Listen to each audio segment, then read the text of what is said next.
బిందాస్గా బతికేయచ్చనుకుంటే దినదిన గండంగా గడపాల్సి వస్తోంది. ప్రశాంతం అనుకున్న చోట ప్రత్యక్ష నరకం కనిపిస్తోంది. వచ్చిన పాపానికి వెనక్కి వెళ్లలేక వెయిటర్లుగా క్లీనర్లుగా కాంప్రమైజ్ కావాల్సి వస్తోంది. సెక్యూరిటీ గార్డ్ ఉద్యోగం కూడా అక్కడ అంత ఈజీ కాదన్నట్లుంది. కడుపు నిండా తినడమే మహాభాగ్యమైపోతోంది. బతకలేక చావలేక బిక్కుబిక్కుమంటున్నారు కెనడాలో మనవాళ్లు.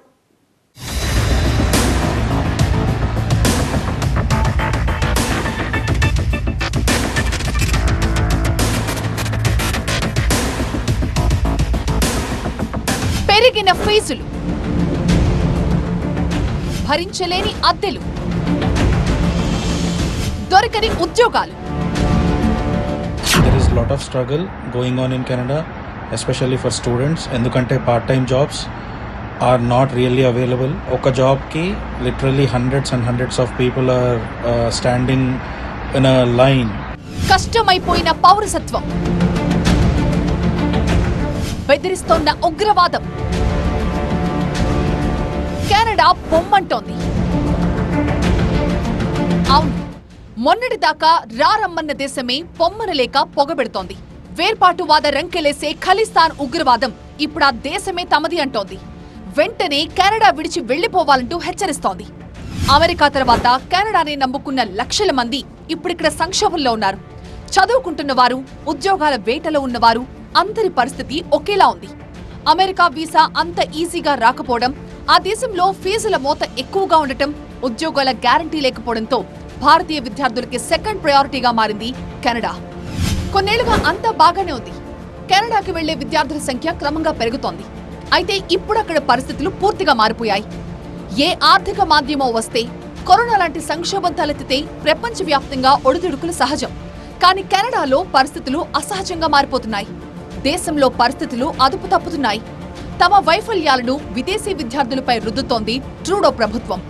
ద్రవ్యోల్బణంతో ఉద్యోగ అవకాశాలు తగ్గిపోయాయి. విద్యాసంస్థల్లో ట్యూషన్ ఫీజులు భారీగా పెంచేస్తున్నారు. జీవన వ్యయం తలకు మించిన భారమవుతోంది. శాశ్వత నివాసం కలగానే మిగిలేలా ఉంది. వీసాల జారీపై ఆంక్షలతో భారతీయ విద్యార్థుల కెనడా కల చెదిరిపోతోంది. విదేశాల్లో ఎంఎస్ చదవాలి, అక్కడే మంచి ఉద్యోగాల్లో స్థిరపడాలి. ఈ టార్గెట్లో అందరూ ముందు చూసేది అమెరికా వైపే. Next option Canada. కారణం, ఆ దేశానికైతే వీసా ఈజీ. చదువుకుంటూనే ఏదో ఒక ఉద్యోగం చేసుకోవచ్చు.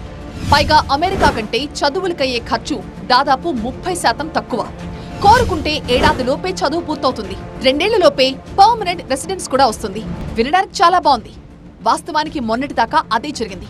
కానీ కెనడా ఇప్పుడు మనోళ్లకు పట్టపగిలే చుక్కలు చూపిస్తోంది. ఉండలేం బాబోయ్ అంటూ తట్టాబుట్టా సర్దుకుని స్వదేశానికి తిరిగెళ్లే పరిస్థితి కనిపిస్తోంది. ట్రంప్ తొలిసారి అమెరికా అధ్యక్షుడిగా బాధ్యతలు చేపట్టాక వీసా నిబంధనలు కఠినతరం కావడం, H1B వీసాల్లో మార్పులతో అనేక మంది విద్యార్థులు కెనడా, యూకే, ఆస్ట్రేలియా లాంటి దేశాల వైపు మొగ్గు చూపారు. వీసాల జారీని కెనడా సులభతరం చేయడంతో ఎక్కువ మంది ఆ దేశం వైపు చూశారు. ఏడాది పీజీ డిప్లొమా కోర్సులకు కూడా 2 ఏళ్ల వర్క్ పర్మిట్ ఇచ్చింది కెనడా. 2 ఏళ్ల పీజీ మాస్టర్స్ కోర్స్ కి 3 ఏళ్ల పాటు పోస్ట్ గ్రాడ్యుయేట్ వర్క్ పర్మిట్ జారీ చేస్తూ వచ్చింది. దరఖాస్తు చేసుకున్న 2-3 ఏళ్లలోపే పర్మనెంట్ రెసిడెన్స్ కూడా ఇచ్చింది. అమెరికాలో దశాబ్దాలు ప్రయత్నించిన రాని పౌరసత్వం కెనడాలో 5 ఏళ్ల లోపే సాకారమయ్యేది.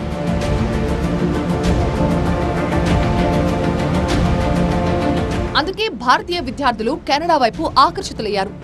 2015 నుంచి 2024 దాకా ఏకంగా 13 లక్షల మంది ఎడ్యుకేషన్ వీసాలు పొందారు. భారతీయ విదేశీ వ్యవహారాల మంత్రిత్వ శాఖ గణాంకాల ప్రకారం విదేశాల్లో చదువుతున్న భారతీయ విద్యార్థుల్లో అత్యధికంగా 4,75,000 మంది, అంటే సుమారు 32% మంది కెనడాలోనే ఉన్నారు.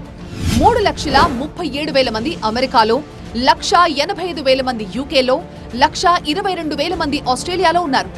వెళ్లటం ఈజీ, స్థిరపట్టం ఇంకా ఈజీ అన్న కాన్సెప్ట్ తోనే 4-5 ఏళ్లుగా కెనడాకే టాప్ ప్రయారిటీ ఇస్తూ వచ్చారు మన స్టూడెంట్స్. ఇప్పటిదాకా అంతా సాఫీగానే ఉంది.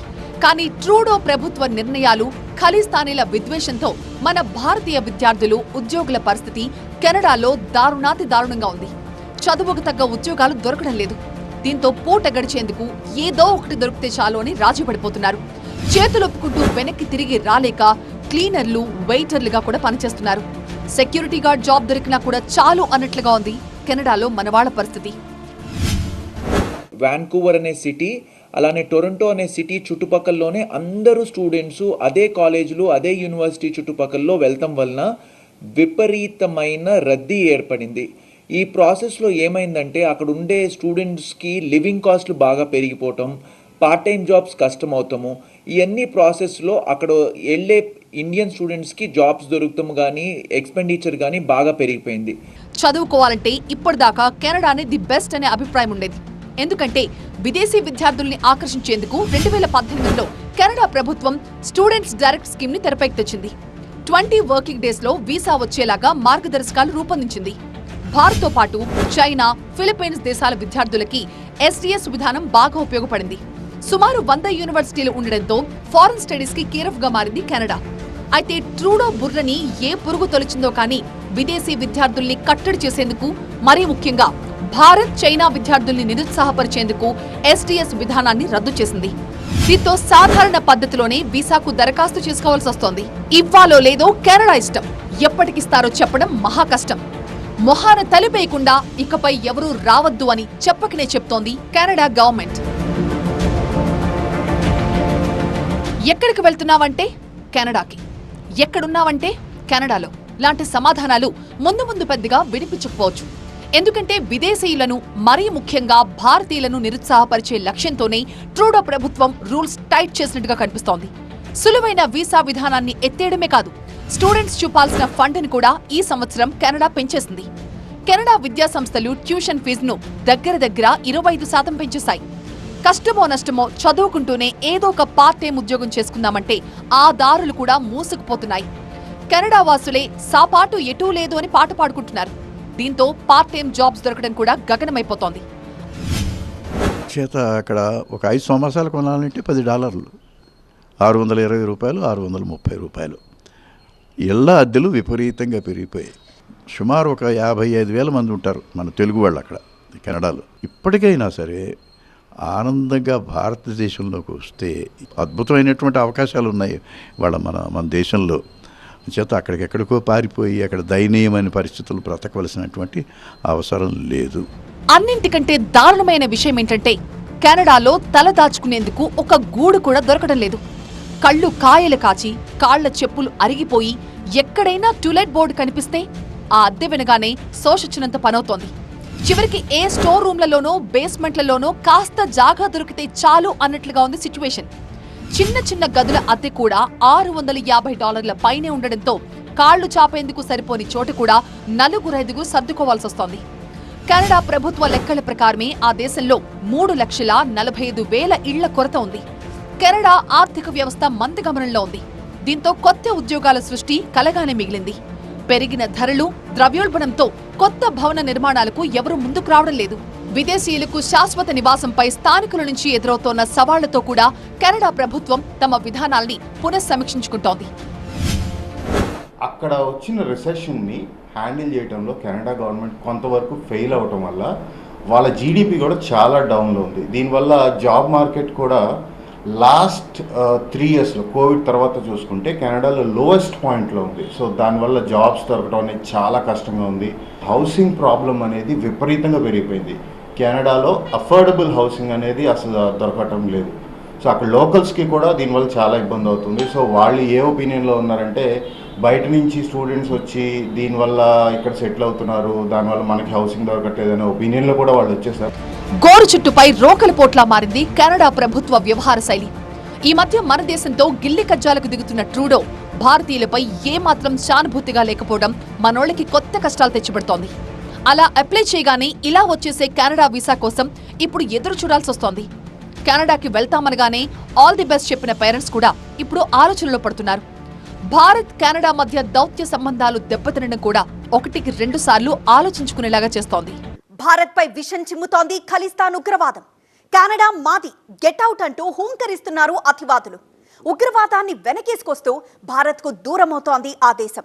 ఖలిస్తానీల చేతుల్లో కీలు బొమ్మగా మారిపోయారు ప్రధాని జస్టిన్ ట్రూడో. దౌత్య సంబంధాలు బలహీనపడ్డాక ఇక అక్కడి భారతీయులకు రక్షణ ఎక్కడిది?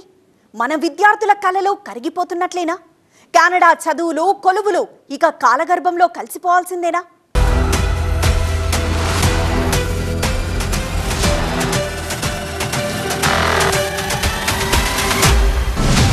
గడ్డపై ఖలిస్తాన్ నినాదాలు,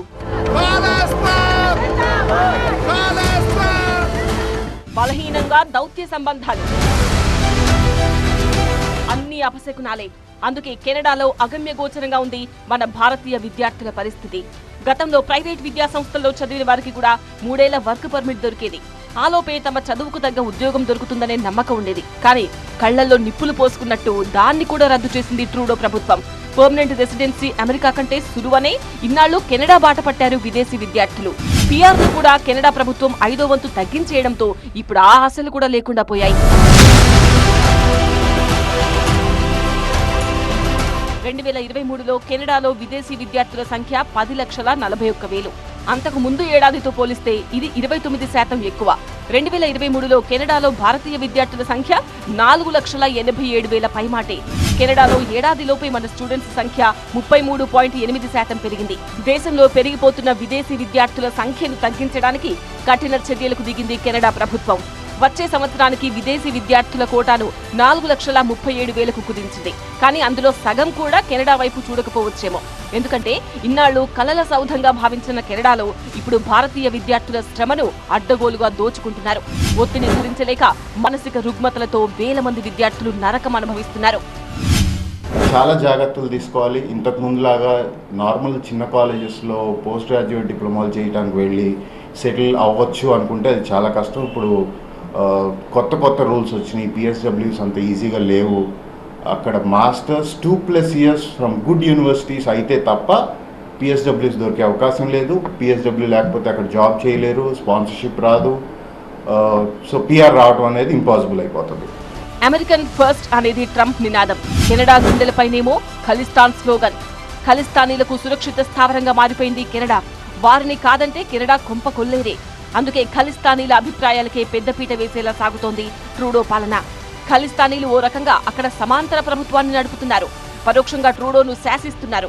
ఇప్పుడు ఏకంగా కెనడా వాసులనే దేశం విడిచి వెళ్లిపోమ్మని దాకా వచ్చారు. పామును పాలు పోసి పెంచితే ఏమవుతుందో తెలిసినా ఏమీ చేయలేని నిస్సహాయత కెనడా ప్రధానిది. ఖలిస్తానీ మద్దతుదారులను కాదని అడుగేయలేని దుస్థితి ఆయనది.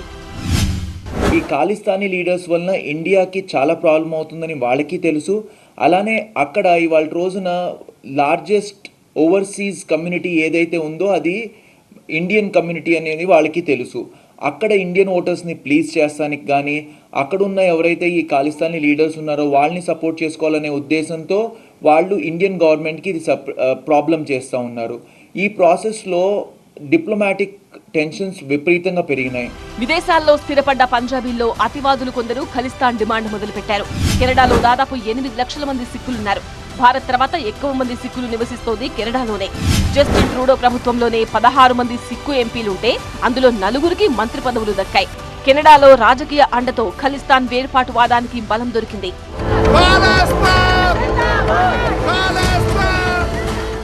G20 సదస్సు కోసం కెనడా ప్రధాని భారత్కు వచ్చినప్పుడు కూడా ఖలిస్తాన్ మద్దతుదారుల అంశం ప్రధానంగా చర్చకొచ్చింది. కానీ తిరిగెళ్లాక కుక్కతోక వంకరన్నట్లే ప్రతిస్పందించారు ట్రూడో. ఖలిస్తానీలకు మద్దతిస్తున్న కెనడా భారత్తో దౌత్య సంబంధాలను బలహీనపరుస్తోంది. కెనడాలో పోయినేడాది ఖలిస్తానీ ఉగ్రవాది నిర్జర్ హత్యతో 2 దేశాల మధ్య దౌత్య సంబంధాలు దెబ్బతిన్నాయి. ఈ హత్య వెనుక భారత ఏజెంట్ల హస్తం ఉందంటూ కెనడా ప్రధాని జస్టిన్ ట్రూడో చేసిన వ్యాఖ్యలతో వివాదం రాజుకుంది. ట్రూడో వ్యాఖ్యలను ఖండించిన భారత్ ఆధారాలు ఇవ్వాలని డిమాండ్ చేసింది. మరోవైపు కెనడాలో ఆశ్రయం పొందుతున్న కొందరు ఉగ్రవాదులను అప్పగించాలని కోరినా పెడచెవిన పెట్టారు ట్రూడో. ఖలిస్తానీ ఉగ్రవాది నిర్జర్ హత్య కేసులో భారత హైకమిషనర్ సహా పలువురు దౌత్యవేత్తలను కెనడా అనుమానితులుగా పేర్కొనడంతో 2 దేశాల మధ్య దౌత్య సంబంధాలు పూర్తిగా క్షీణించాయి. భద్రతా కారణాలతో కెనడాలోని హైకమిషనర్ ఇతర దౌత్యవేత్తలు అధికారులను భారత్ వెనక్కి రప్పించింది. ట్రూడో సర్కార్పై తమకు విశ్వాసం లేదని మన విదేశాంగ శాఖ స్పష్టం చేసింది. అయితే నిర్జర్ హత్య కేసులో సహకరించినందుకు భారత దౌత్యవేత్తలను తామే బహిష్కరించామని చెప్పుకొచ్చారు ట్రూడో. అదే సమయంలో 6గురు కెనడా దౌత్యవేత్తలను దేశం నుంచి వెళ్లిపోవాలని ఆదేశించింది భారత్. 2018 నుంచి ట్రూడో భారత్తో గిల్లి కజ్జాలు పెట్టుకుంటూనే ఉన్నారు. ఇప్పుడు విదేశీ విద్యార్థులకు నష్టం జరిగేలా నిర్ణయాలు తీసుకున్నారు. ఓ పక్క అమెరికా ఫస్ట్ అంటున్న ట్రంప్ మళ్లీ పవర్లోకి వచ్చారు. భారత్ పై అసహనంతో ఉన్న ట్రూడో చేతిలో అధికారం పిచ్చోడి చేతిలో రాయిలా ఉంది. దూరపు కొండలు నునుపు అన్నట్టు కెనడాలో భవిష్యత్తుపై భారతీయ విద్యార్థులు పెట్టుకున్న కలలు కరిగిపోతున్నాయి. అమెరికా రమ్మంటుందో లేదో గానీ కెనడా మాత్రం పొమ్మంటోంది.